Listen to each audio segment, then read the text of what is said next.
When it comes to the upcoming election, everyone has their own opinion on what topics matter most when it's time to vote, and that includes this current young generation of voters.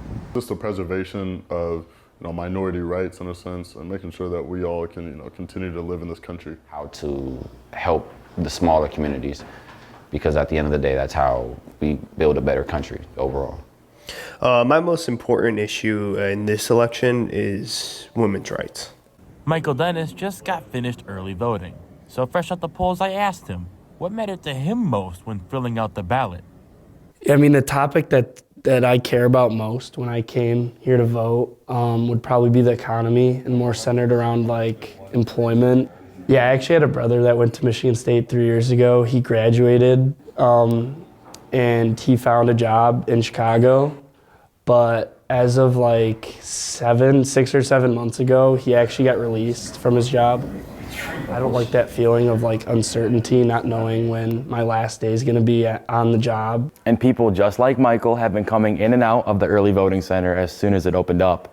But to Michael, employment matters the most. But to Dante Cheney, matters might be a little bit different. I think for some students, abortion is probably the most important issue. I think for some students, it's the economy.